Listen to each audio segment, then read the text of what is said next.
Welcome to Land Academy. This is the Cash Flow from Land show.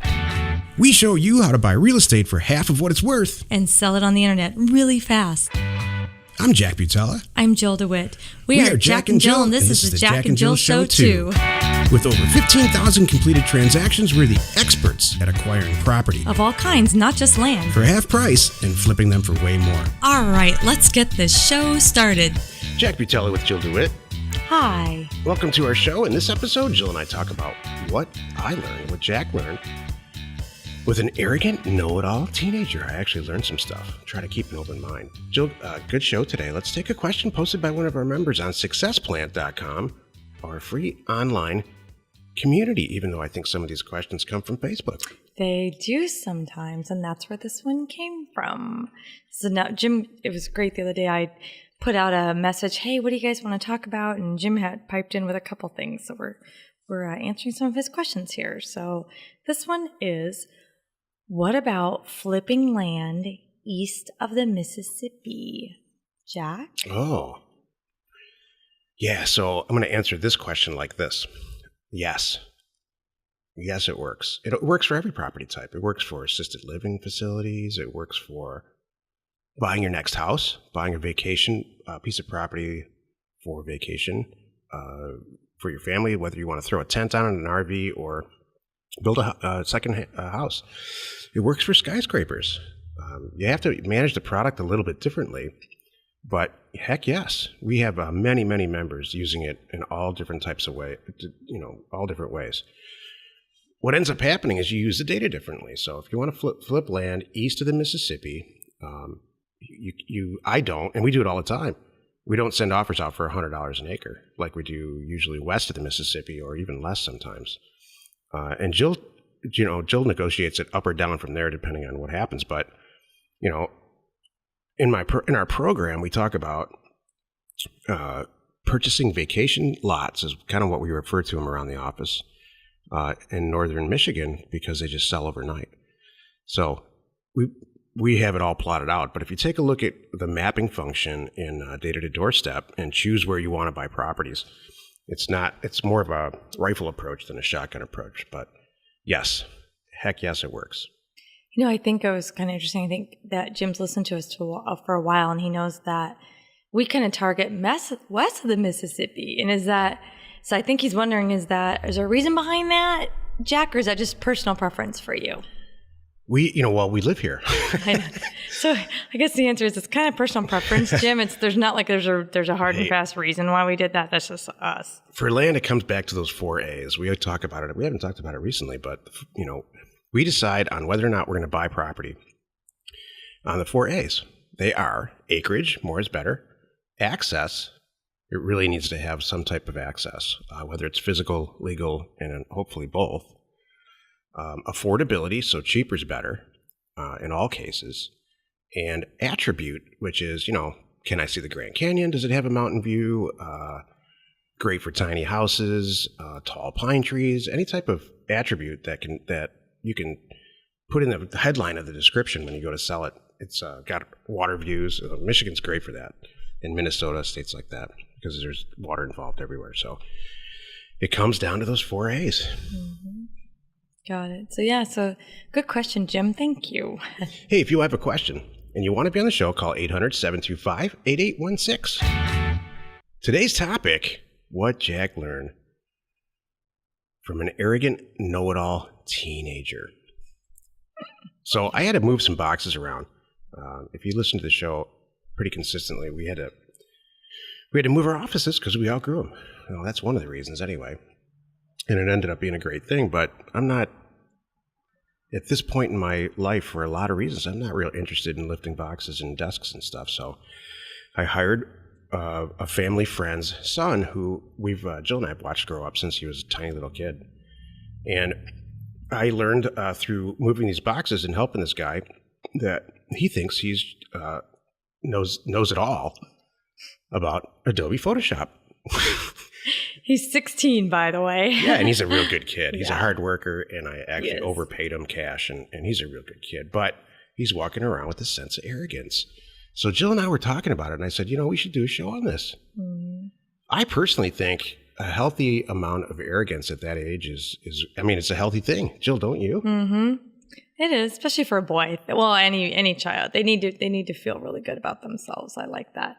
It didn't stop me from cutting them down to size and chewing them up and spitting them out at all. But because it's a boy. Well, yeah, well, I would never do that. We're gonna get in so much trouble with this gender stuff. I would know. The answer is yeah. I would not ever do that. Actually, to a 16-year-old girl, I would just build her up and that's it. Mm-hmm. But no. Well, this kid's kind of like a son. I think and here's the root of it. Yeah, exactly. Here's my theory, Jill. We've been handing our phones to these kids. That's true. My parents did it too. Handing our phones to these kids to help us install apps and just figure it all out. And the kids, so since they were tiny, like 16 is an age where he doesn't know what it was like before a cell phone. So we've all been handing our phones to these kids, and they're doing stuff to them. And can you install this app? Can you get this out of? I catch myself doing it once in a while. And so I decided, based on this conversation with this kid, to look it up. It turns out it's given them this huge false sense of, I got this. No, don't worry. Old people don't know about computers. Mm-hmm. And it cracks me up. Because it's wrong. So that's what I learned from this kid. Well, I also never hand my phone again, ever. I know. Since you and I had this talk, we both changed some things. You're right.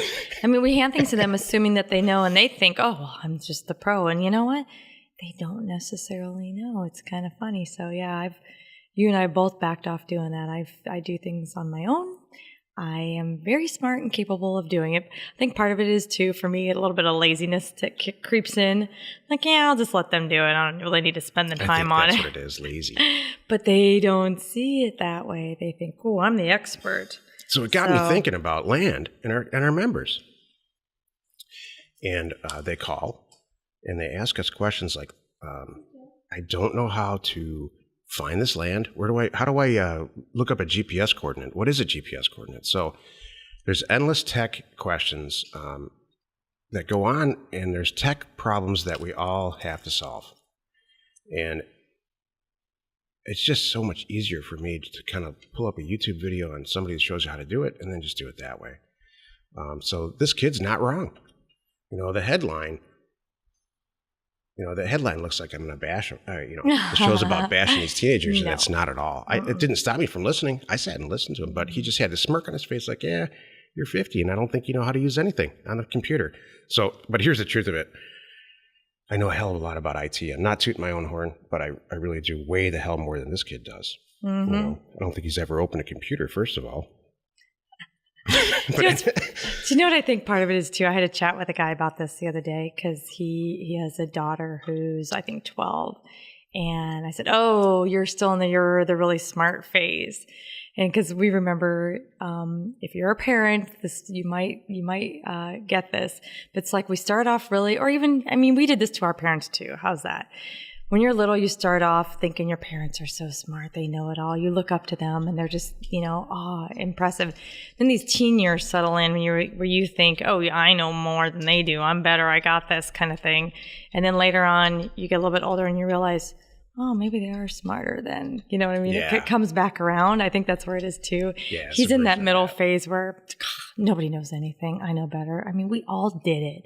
We all walked around 16 years old, thinking our parents are ding-dongs and they know nothing. Right. They certainly don't know music and they don't know, all the cool stuff. Yeah. Like, oh, they have no idea what this is all about. And then you get in your 20s and whatever, and you kind of go, and you're paying your own bills and you have your own life and you have a job like they do. You kind of go, huh, that's interesting. I guess we're kind of smart. Yeah, you think? Exactly. Jill brought up an interesting point too when I told her about this. She said, can you imagine if it was the opposite? If he's like, yeah, he's just kind of walking around hanging his head and he doesn't have any self-confidence at all. I would have called his father. Yes. I know his father. You're right. I'd much rather be with somebody who walks around maybe a little bit on the cocky side. Cocky's good. I was waiting for that word to come up. Oh, thank you. And cocky's good. So I'd rather be hanging out with somebody who's a little bit cocky, but they're very confident with themselves than someone who's too shy and timid and, skittish, Right. whatever. Even especially in business, sometimes you got to walk around a little bit. You got to be confident.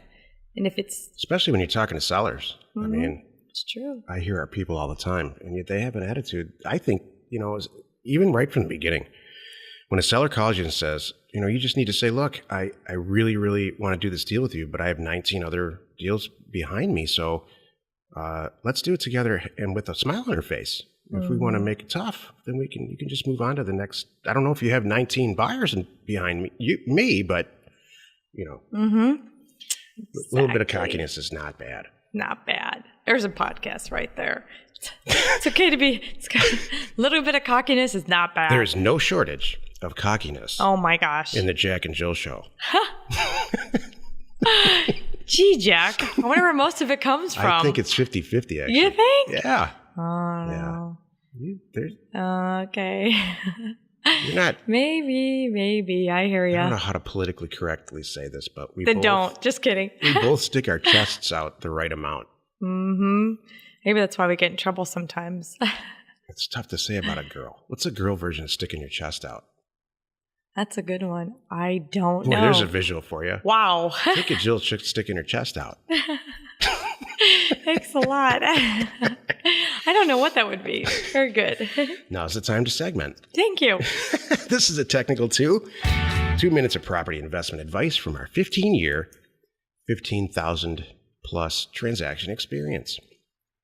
I've been famous for saying this since the first week of opening our doors in 1999, when it was just me sitting in my back bedroom trying to do real estate deals. Here's the quote. This is a tech company or an IT company that happens to sell real estate, and I still live by it. Mm-hmm. Please understand IT. Don't hate it. Love it. Learn to love it. Learn to solve your own problems. There's tons and tons. I have yet to be stumped on YouTube about how to solve something, including changing the headlight bulb on a Lexus LS. Somebody was bored one day and showed us, put a video together. And gosh. I'll never do that again. It's complicated. No, that was an all-day event. That was hilarious. I wasn't involved, but I just know that was an all-day event. Don't change your own bulbs. That's a really good point. It's like... Just because it's on YouTube. Some of it's, you got to change a light. There's a million jokes about how many bland guys does it take to screw in a light bulb? Well, not, if it's on a Lexus, it's not this land guy. Right. Love it. Hey, if you have a question or you want to be on the show, call 800-725-8816. Jill, inspire us. We talk a lot about how we got here, and we kind of look at it like it chose us. And we talk to our people that when you get into real estate, something's going to sing to you. But I want to just take a moment and say, because we talked about Jack's truth and my truth and our story and stuff, but you can choose your own fate and you can choose your own truth. So don't think that in life you're going to sit around waiting for something to happen, because if you sit around sometimes waiting for something to happen in a big sign, you may not get it. Or it may be there and you don't see it. So you can choose whatever you want to be, whatever you want to do. Because a lot of people, I think, listen to our show that are not in property, and this is not their thing. They just like our show. I know that, actually. Yeah. So I wanted to say some things to them. So this isn't just about what we do and everything. It's just kind of about going through life. You can pick and do whatever you want. We talk about movies a lot because, Jack, you're really into movies and things. And there's a lot of people in the industry that they got there because of tenacity and determination against all odds, Yeah. People that, we all know people that have written books that I think had, 30 rejections, and then they finally got a publisher to say yes. Right. That's a great example. They chose that and they would not stop. So whatever it is for you, you can choose it. Don't stop. Yeah, rejection's not part of our program here. It's not. I don't right. take rejection. I just laugh. Right. I don't know why. Maybe this teenager too. Yeah. I bet that was the case too. I rapidly informed him that he knows a lot less about Photoshop than I do, and he just looked at me because I don't think anybody's ever said that to him. Right. And it's true. Mm-hmm. So yeah, Jill, I totally agree. You You just got to keep moving. Keep moving forward. Well, I like what you said, too. That's a good point, Jack, is the people in our world, they chose this. I don't think it chose them. I don't know. But they chose, maybe it was a little bit of both. But there's a lot of people that chose this, that they're here saying, I want to learn. I'm not stopping. Can you help me? And heck yeah, we do. That's why Jill and I are here. Right. And there's nothing better than that, too. Nothing than better. Someone who's really, and that's why I tell people all the time, you can't teach motivation, but I can sure teach you everything else. I literally get high off of a good real estate deal. I'm not joking. We've talked about it before. We've done shows about it, but I'll tell you, I get more high off of seeing somebody new do an incredibly awesome real estate deal. We've got a couple of members right now that are turning deals. 2 members specifically that I spoke with directly that are going to make more than $100,000 on one deal. I know. And man, it makes me happier than if I make $100,000 on a deal. Mm-hmm. So you're exactly right, Jill. That's great. That's a great point. Thank you very much. Hey, join us in another episode where Jack and Jill discuss how we use information, that's me, and inspiration, that's me, to get just about anything you want. We use it every day to buy property for half of what it's worth and sell it immediately. You are not alone in your real estate ambition. Yeah, the truth is I almost kicked that kid's ass. I was waiting for that. Drake, I know you'll never listen to this show, but respect your elders.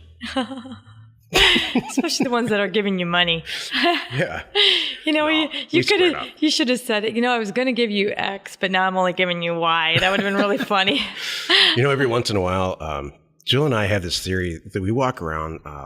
Turns out a lot of people listen to this. I had no idea. Well, I did have an idea. You have an idea. But we walk around with all our regular friends that we've known forever, since long before the show. And we just treat it like they don't listen to the show. So it turns out every once in a while, somebody will say some stuff. There's one guy specifically, I know now he listens to the show because he'll work it into the conversation. Yeah. That's hilarious. So there's a possibility that his parents or one of his parents have a mental issue and they actually listen to this show. I don't think they do. I hope they hear that. Because they're the kind of parents who might take the kid over their knee. True. The mom is anyway, not the dad. They're good parents. They're on it, man. That's why the kids that's why they have self-confidence. Yeah, that's it. I mean, it's much harder to parent. It's harder to be a parent than to not parent and just let them run wild. Right. So, yes, it's hard work, and they are really good parents. Information and inspiration to buy undervalued property. We are Jack and Jill, and this was the Cash Flow from Land Show. We are the experts at acquiring property of all kinds, not just land, for half price, just so we can flip it for way more. And really fast. Thanks for listening. Let's go buy some property. If you want to get involved or you need more information about our profitable, niche real estate operation, call 480-467-0359. You just might get Jill at the other end of the line. Landacademy.com. You are not alone in your real estate ambition.